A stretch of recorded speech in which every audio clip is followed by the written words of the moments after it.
और रात्रि क्लास चल रहा था 6 जनवरी 1968। पहले पेज के एकदम मध्यांत में बात चल रही थी, नहीं मध्य आदि में बात चल रही थी। इस दुनिया में अब जो कुछ हो रहा है वो कल पहले भी हुआ था, रिपीट हो रहा है, इसमें मुझे नहीं है। हाँ, इतना जरूर है कि पुरुषार्थ करना है 5 विकारों को उड़ाई देने का है, तो ऊंच पद पावेंगे। श्रीमत पर चलते रहें तो श्रीमत तो कहती है कि देही अभिमानी बनो, 5 विकारों को उड़ाए दो, बीले बड़ बाप को याद करो। अरे कितना ऊंच बाप है, ऊंच और नीचे कौन सी दुनिया की बात है? निराकारी दुनिया की बात है या साकारी दुनिया की बात है? साकारी दुनिया में बाप आया हुआ है ना, और निराकार आत्माओं का बाप आया हुआ है साकार तन में। तो भले बच्चे ये साधारण तन है, और साधारण तन में है सुप्रीम गॉड फादर। इसलिए न पहचान पाने के कारण बहुत मुश्किल होता है उनको याद करना।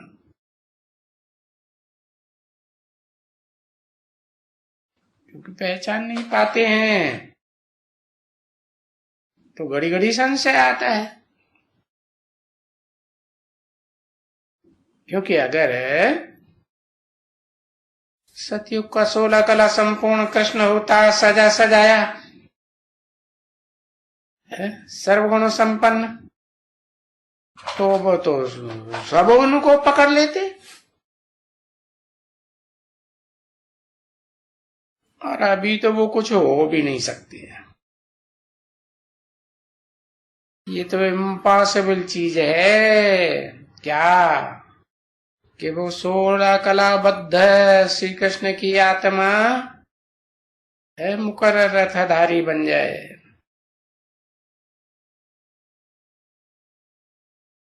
ये तो बाप है ना, सुप्रीम बाप है, और साधारण तन में है, तो बहुत मुश्किल से पहचानते हैं।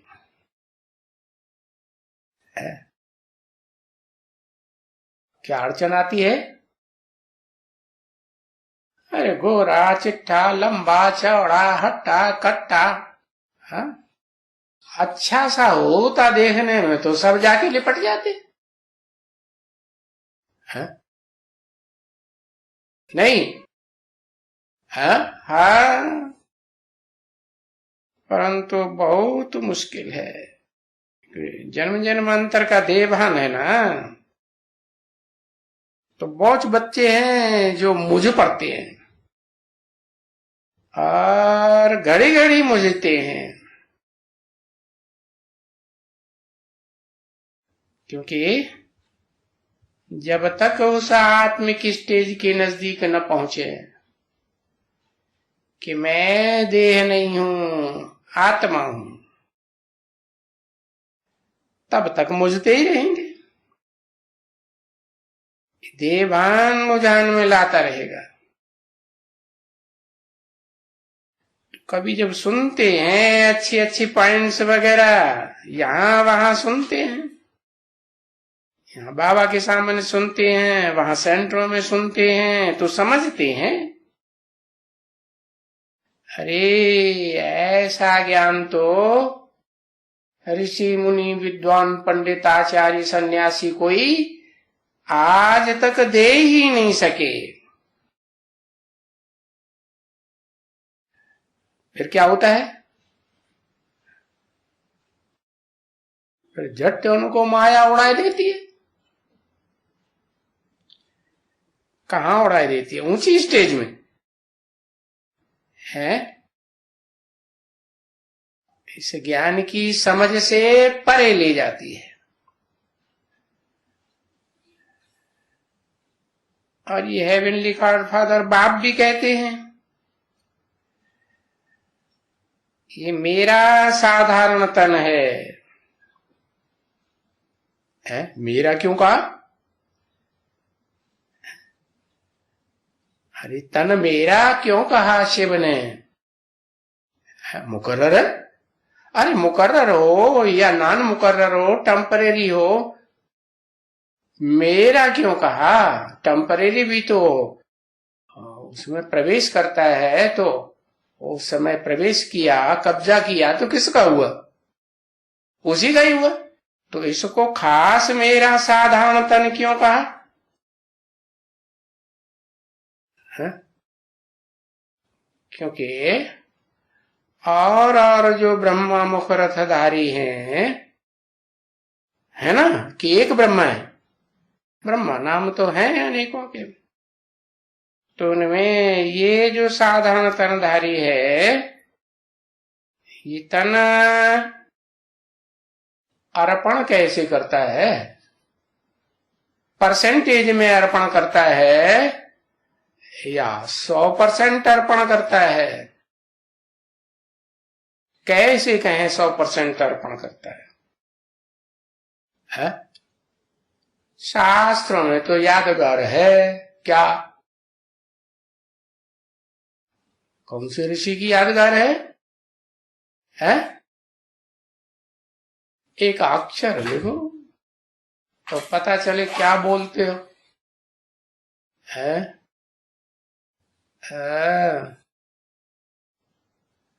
यादगार है दधीचि ऋषि की।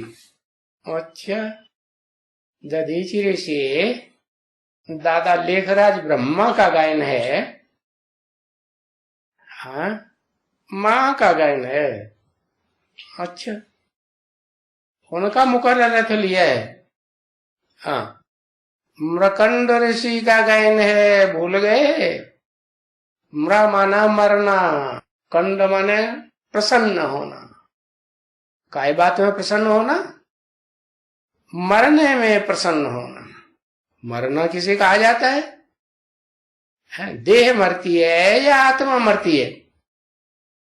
देह मरती है।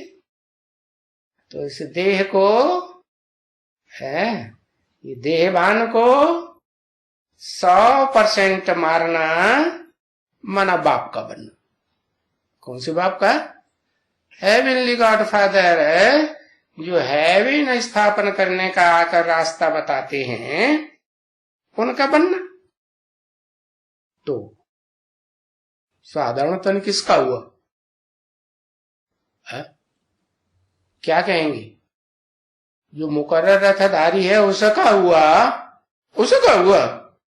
दिया नहीं उसने। जब दे दिया तो किसका हुआ? दे दिया तो शिव का हुआ ना, हेवनली गॉड फादर का हुआ ना। तो बोला मेरा ये साधारण तन होने के कारण झट भूल जाते हैं, है मेरा साधारण तन। अब भूल जाते हैं। अब भूल जाएंगे तो व्यवहार कैसे करेंगे? ये देहधारी आत्मा का तन है तो कैसे व्यवहार करेंगे? ऊंच ते ऊंच का तन है या नीच ते नीच का तन है? नीच के रूप में व्यवहार करेंगे ना तो भूल जाते हैं। अरे अगर जान जावे अच्छी तरह से है तो भूलेंगे नहीं, तो बाप को कौन भूल सकेगा? अरे ऐसे बाप को जो क्या देता है? इस देह से मुक्ति देता है, दुख दर्दों से मुक्ति देता है? जन्म होते समय दुख होता है ना, चिल्लाते हुए रोते हुए पैदा होते हैं। जन्म का दुख जो है उससे भी मुक्ति। कैसे कैसे कहे मुक्ति हुई? ऐसे कहें कि स्वर्ग में जो भी जन्म होंगे वहां रोते हुए बच्चे पैदा होंगे? नहीं, तो सुख हुआ ना, यह दुख हुआ है? सुख से जन्म लेंगे है, और बुढ़ापे में भी कोई शारीरिक दुख भासेगा? नहीं भासेगा। स्वेच्छा से शरीर छोड़ेंगे, है? तो मरने का भी कोई दुख नहीं। तो जन्म जरा मरण का कोई दुख नहीं भासता। ऐसी मुक्ति देता है, छुटकारा दे देता है इस तामसी शरीर से। नहीं तो कितने जन्म हो गए हैं इस शरीर में, जो तामसी शरीर कलयुग में मिला है, इसमें ट्रांसफर होते होते कितने जन्म हुए? 63 जन्म हो गए है। कभी भी ऐसा अनुभव किया कोई बाप से, लौकिक बाप से, या जो तुम्हारे धर्म पिता हैं, बाप हुए, ग्रेट फादर्स, उनसे ऐसी इस प्रकार की मुक्ति मिली? नहीं मिली। सो भी बाबा कहते हैं, अच्छा मैं और कुछ भी नहीं। अरे तुम कुछ भी करो, चलो। क्या क्या करो? कुछ भी करो माने? हा?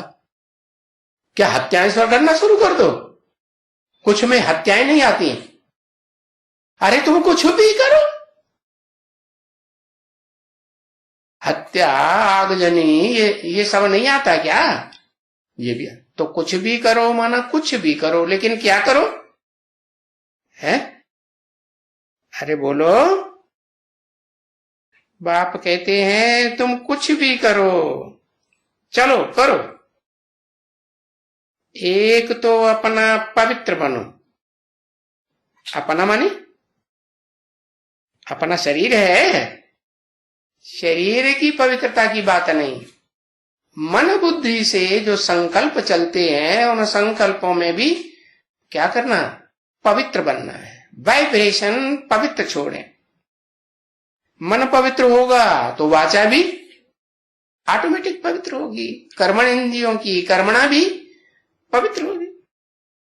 तो अपना जो मन बुद्धि है उससे पवित्र बनो, और अपन को इस तरह लायक बनाओ। हा? बाकी तुम यहां रह करके बनाओ, बाहर रह करके बनाओ, विलायत में चले जाओ, कहां भी जाकर बनाओ, अपने घर में ही जाकर बनाओ। और तुम बनाए सकते हैं, ऐसा नहीं कि नहीं बनाए सकते हैं। क्या है? इस तन को भी पवित्र बनाए सकते हैं, मन को भी पवित्र बनाए सकते हैं, वाइब्रेशन को भी। मन बुद्धि पवित्र बनेगी तो वाइब्रेशन भी तुम्हारे जो चलेंगे ना, वो बहुत शुद्ध और तीखे, शार्प एंड शार्ट चलेंगे। संकल्प कम चलेंगे तो सिद्धि ज्यादा होगी, संकल्प ज्यादा चलेंगे तो सिद्धि देर में होगी। एकाग्रता थोड़े संकल्पों में होगी या ज्यादा संकल्पों में होगी? थोड़े संकल्पों में एकाग्रता होगी। तो देखो, बाप कहते तो हैं वो कहां भी जाकर के पवित्र बनो, तो भी देखो यहां मुश्किल आते हैं। इतनी छूट देते हैं तो भी मुश्किल से आते हैं। आते हैं।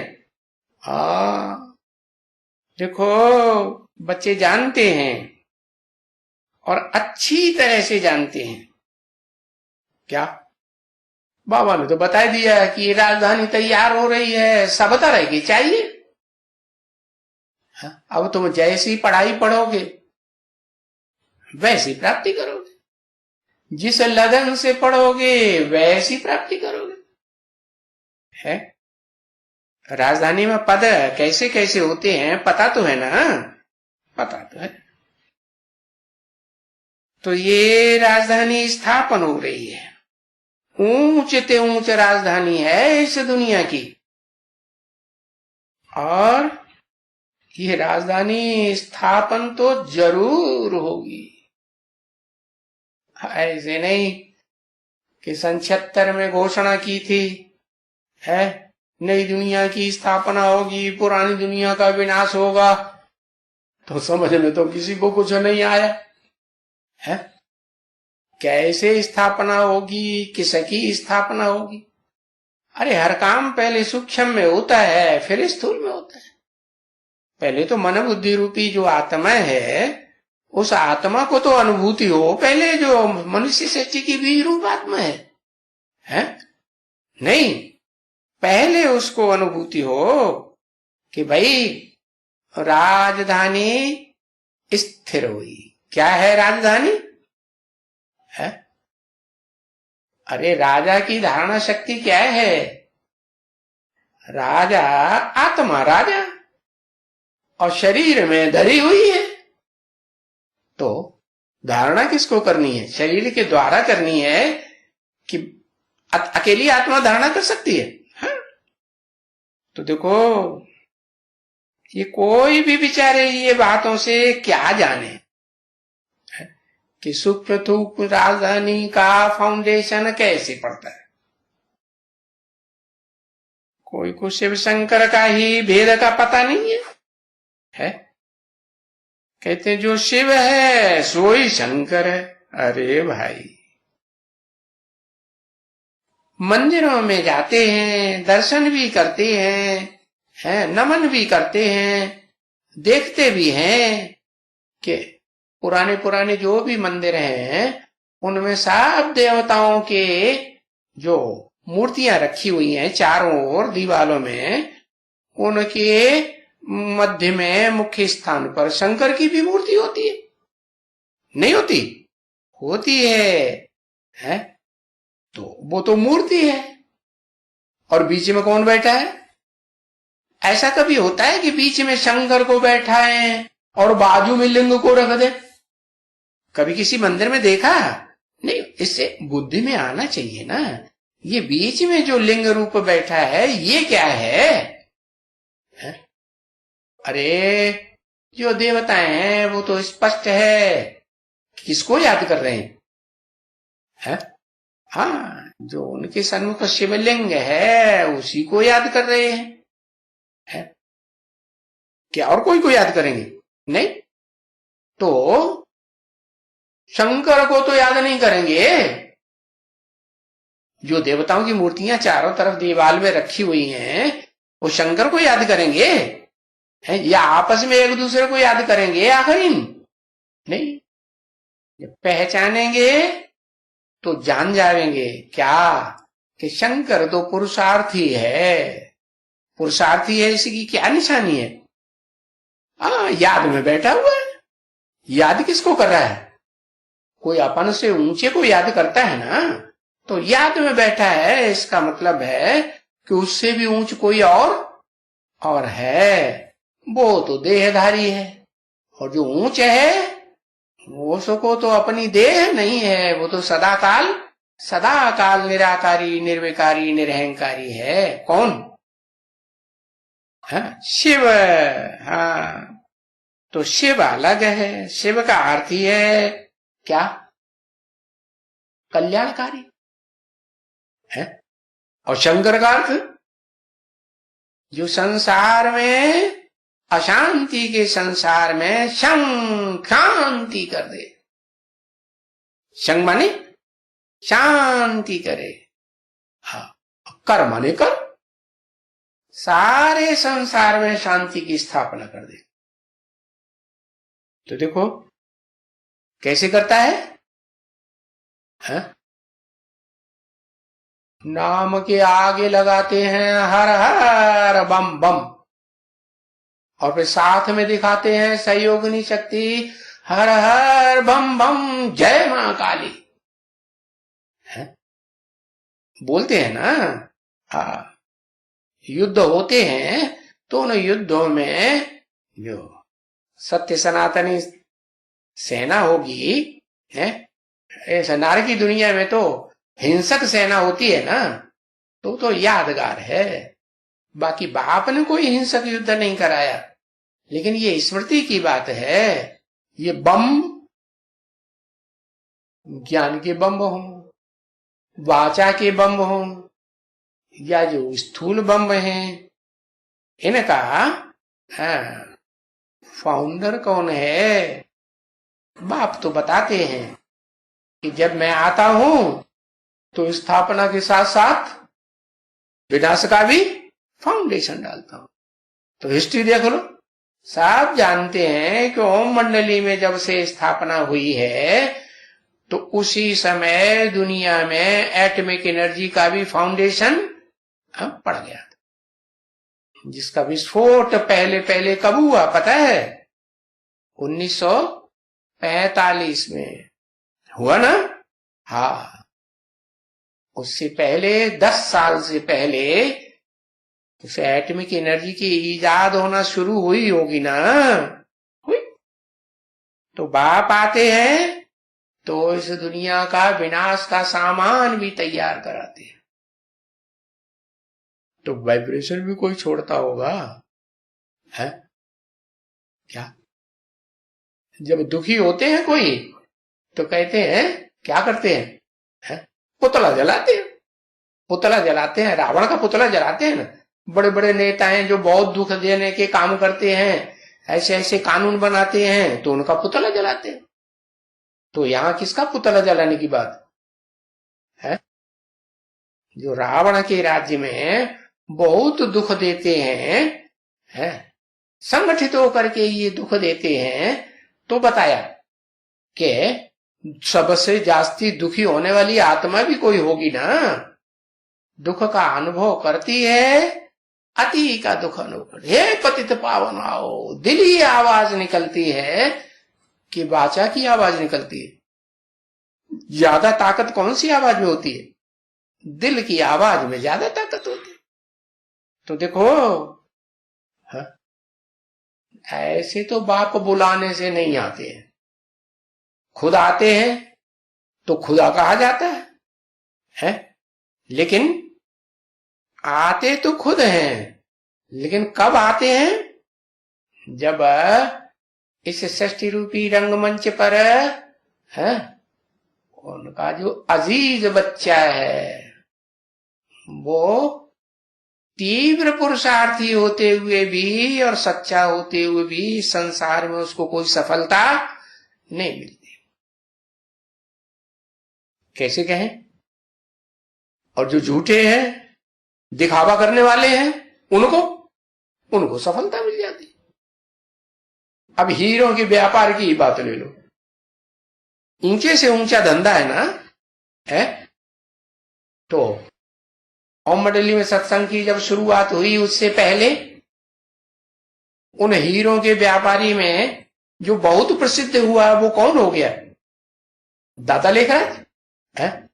हाँ, बड़ी बड़ी महारानियां, इंग्लैंड की महारानी एलिजाबेथ भी उससे ज्ञान रत्न लेने आती थी कि नहीं आती थी? हाँ, कौन सा रत्न? ज्ञान रत्न। ज्ञान रत्न लेने नहीं आती थी, कौन सा रत्न लेने आती थी? हीरे जवाहरात लेने आती थी ना। हाँ, मऊ आती थी। तो देखो, इतना ऊंचा व्यापारी है और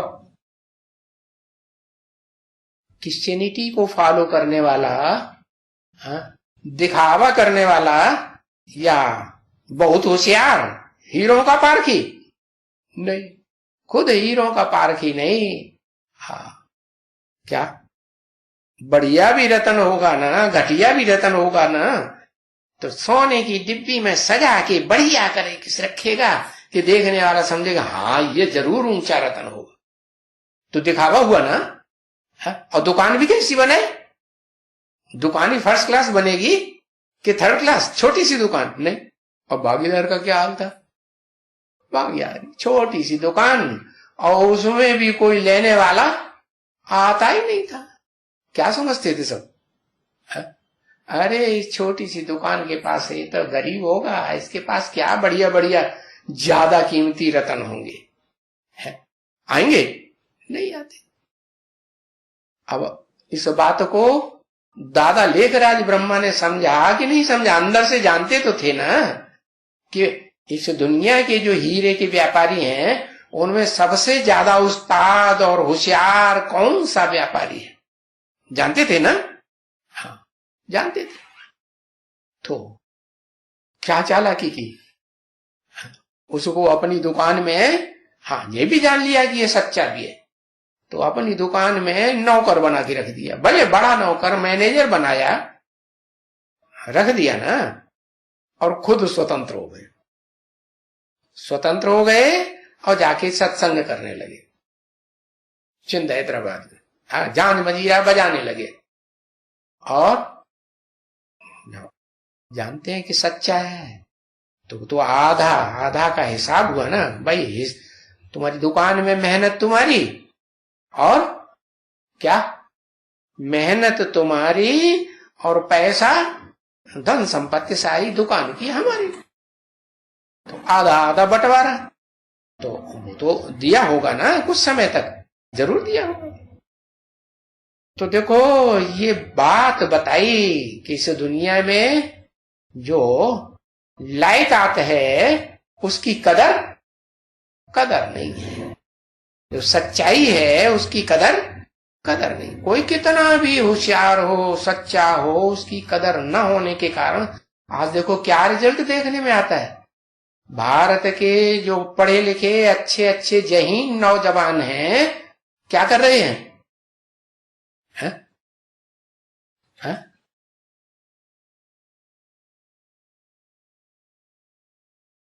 नौकर है? हाँ, नौकरी तो कर रहे हैं, वो तो ठीक है। विदेश में जा रहे हैं और भारत की सेवा का कोई ध्यान नहीं रखते। क्यों? क्योंकि यहां किसी की कदर है ही नहीं। तो देखो ये साधारण तन होने की वजह से साधारण वाचा, साधारण कर्म है और साधारण दृष्टिवृत्ति, साधारण वाइब्रेशन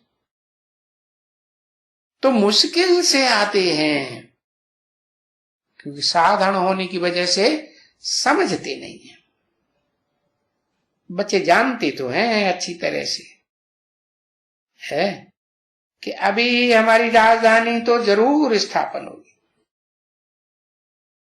लेकिन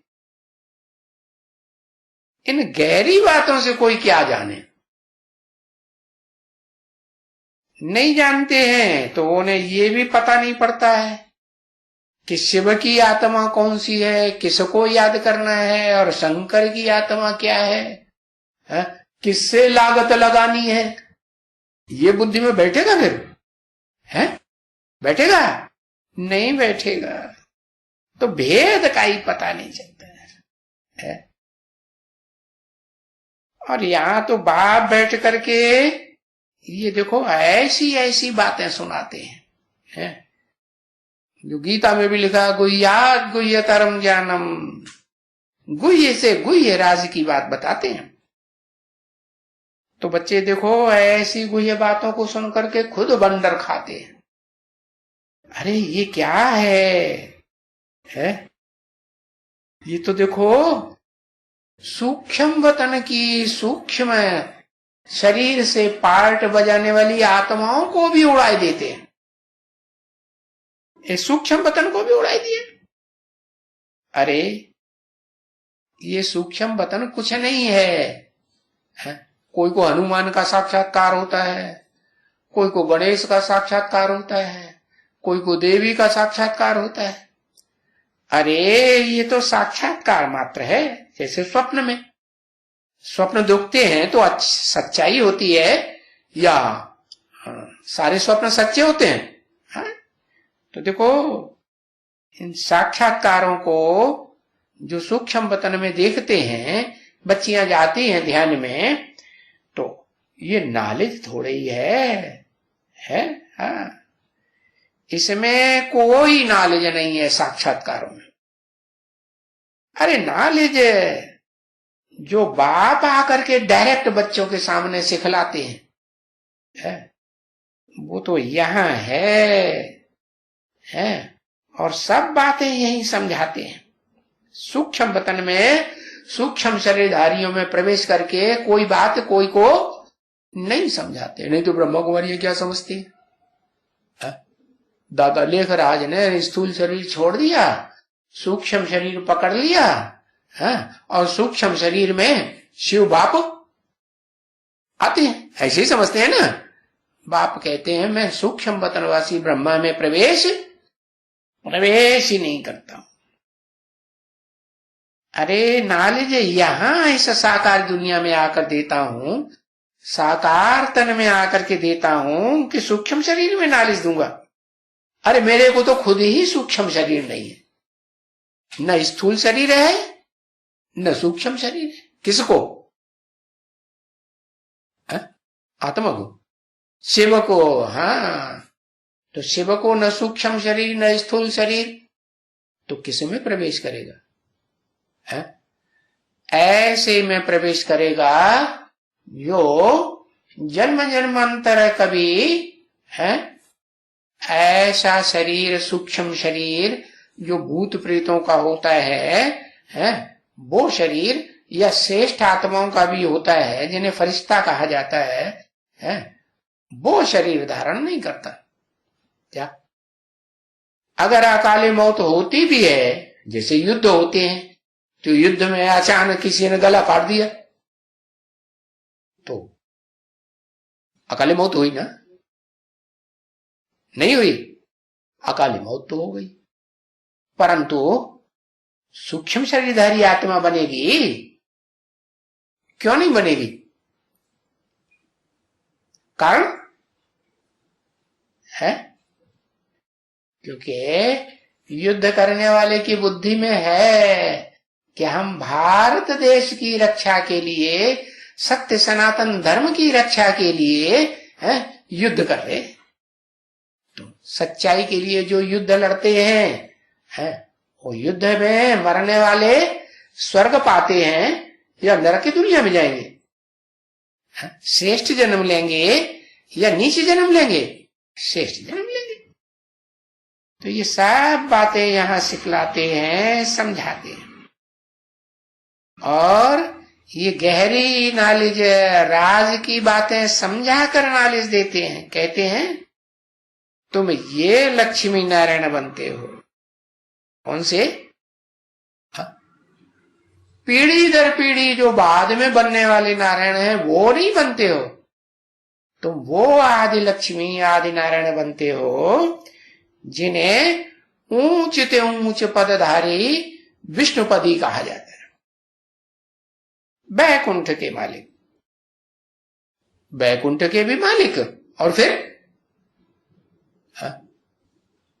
500-700 करोड़ की दुनिया के मालिक नहीं।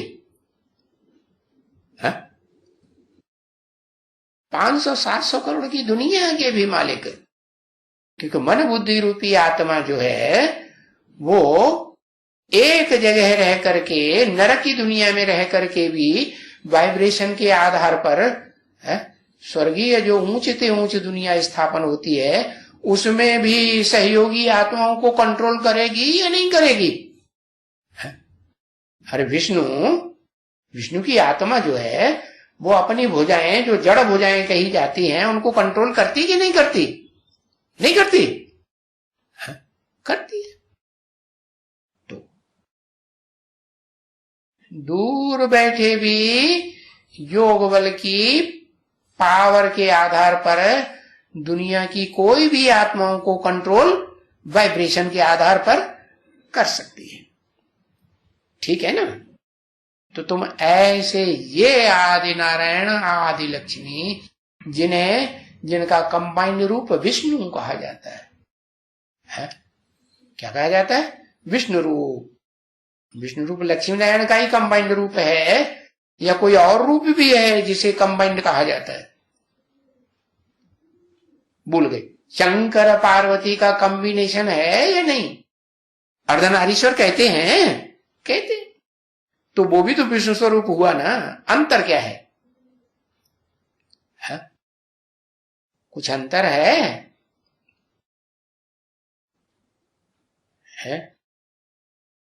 वो आत्मा के वाइब्रेशन के कंट्रोल की बात है। तो अब ये तो चित्र राइट है, क्या?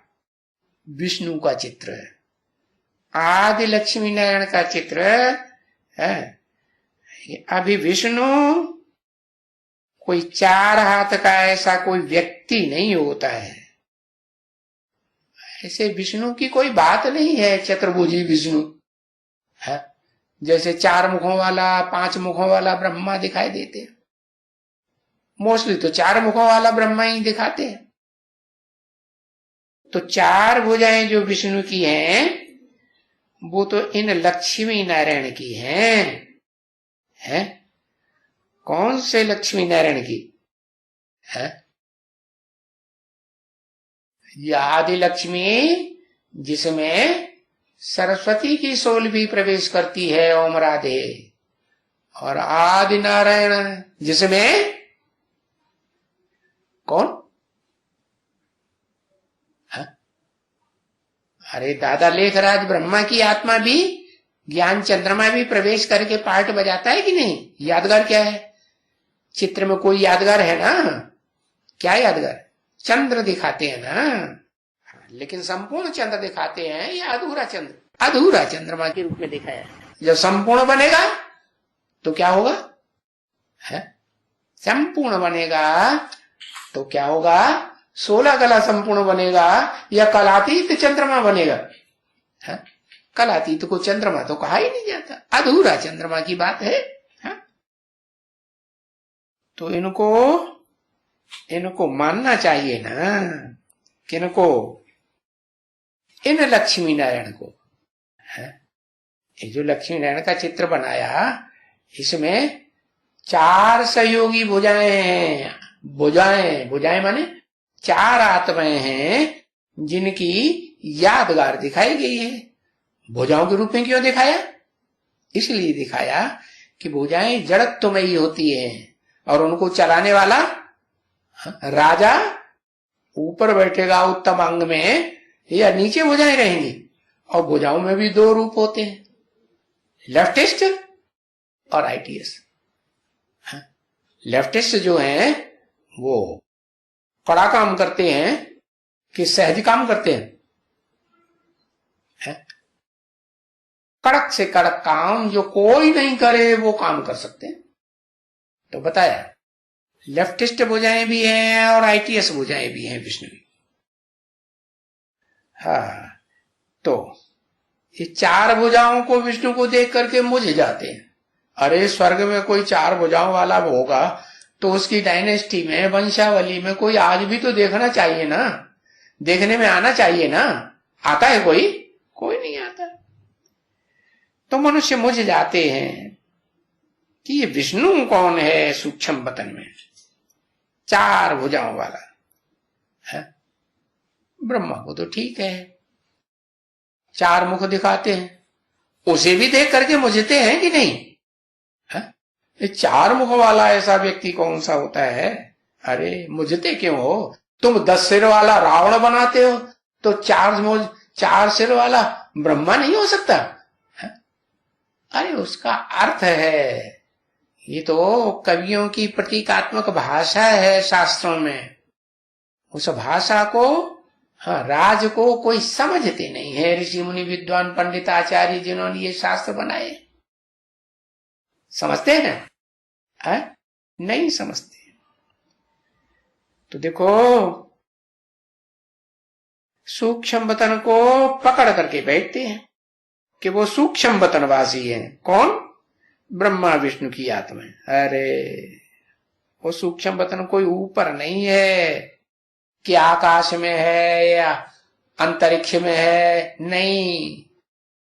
ब्रह्मा के रूप में पार्ट बजाने वाली आत्मा जो 500-700 करोड़ मनुष्यों को ज्ञान दे करके ब्राह्मण बनाने की, भले नंबरवार ब्राह्मण बनते हैं, नौकरियों के ब्राह्मण बनते हैं, ब्राह्मण बनाने के निमित्त है या नहीं है?